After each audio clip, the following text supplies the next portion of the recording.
Have you ever felt like you're doing everything you're supposed to do, but still feel a bit empty inside? Like you wake up, start your day, finish all your tasks, but you feel nothing. You are alive, but not really living. You're just repeating the same day in different clothes. That's autopilot mode. And that's a trap you must escape before it quietly drains the life out of you. Hi, I'm Gayatri Arvind, founder of Abasa Rehab and Wellness. We offer residential rehabilitation for people who are struggling with addiction, mental health disorders, eating disorders, and chronic conditions.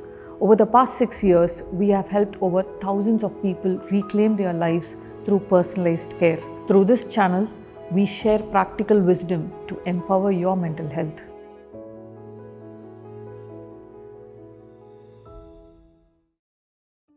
There are two environments that shape your life. One is external environment, your job, family, friends, Instagram, messages, bills, expectations. It's loud, it's fast, it's non-stop, and it always wants something from you. Then there's the internal environment, that is you, your thoughts, your core desires, your values, your pain, your truth, and your dreams. It's the part of you that no one sees, but that decides how you feel about everything. As human beings, we are supposed to live with both and balance both. The external environment, that's for survival. You need it to eat, to work, to be part of the world. And the internal one is the source of your joy, peace, and happiness. That's where you get fulfillment and meaning. But here's what's actually happening today. Most people are only living in the external. Every decision, what to wear, what job to pick, what to post on Instagram is made based on one question. What will people think? Will I be accepted? Will I fit in? And when you live like that, something strange starts to happen. You begin to wear roles, one after the other. You wake up and become a mother or a father. Then you switch to being a wife or a husband. Then an employee, then a daughter or a son, then the responsible one, and then the friend who listens to everyone's problems. Role after role after role. You feel empty and hollow because your daily choices are not aligning with your internal environment. That's what we call living in autopilot mode. Just running like a machine without feeling anything. The danger of playing role after role is your brain starts thinking this is normal. It stops checking in with what you actually want, because when you repeat the same routine again and again without pausing, without feeling, your brain enters something called automatic mode. Your prefrontal cortex, the part of the brain that helps you make conscious decisions, starts to quiet down. Why? Because your brain wants to save energy. It thinks, oh, you're doing the same thing every day. Cool, I'll make that a habit. You don't need to think anymore. So you start moving through life without really choosing. You're just repeating, copy-pasting, reacting to external environment. Now, your amygdala, the fear and safety part of your brain, takes the driver's seat, and it starts asking things like, will I be judged? Am I doing enough? What if I mess up? What will people think?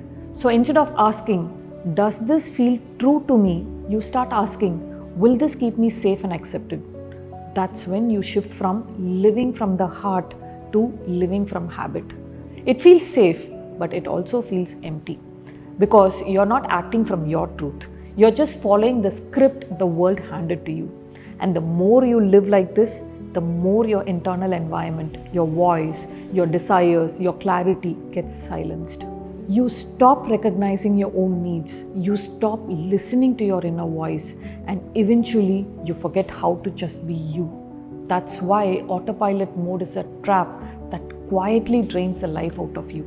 So, what do? How to come back from autopilot mode? You don't need a full life makeover. You don't need to quit your job or move to the mountains. All you need is this: 1 hour a day, or even 30 minutes to begin with. In that time, you don't play any roles. No phones, no duties, no deadlines, no being something for someone else. You are just being you. Let the world go on without you for a while. You choose what you want to do and do it only because you like it. You can walk, sit in silence, write what you feel, stare at the sky, what are your plans, or just do nothing. But here's the most important part. Do it as you, not as a mother, not as a manager, not as someone's support system. Just you, as you are. At first, it'll feel uncomfortable. Your mind will say, what's the use? Isn't this a waste of time? Shouldn't I be doing something productive? But please know, this is the most productive thing you can do. This is not about doing, it's about remembering your inner self, remembering what matters to you, remembering who you are when no one is dependent on you. This is when your internal environment starts to breathe again. This is when your voice, your real voice, begins to return. And when it comes back, you'll feel lighter and happier and be present in the now. Eventually, you'll stop to impress others and start living to express. You'll still play roles, that's life, but now you'll play them with awareness. You won't get lost in them and get into autopilot trap. You'll start creating the life you want, integrating the roles into your life and live a fulfilling life.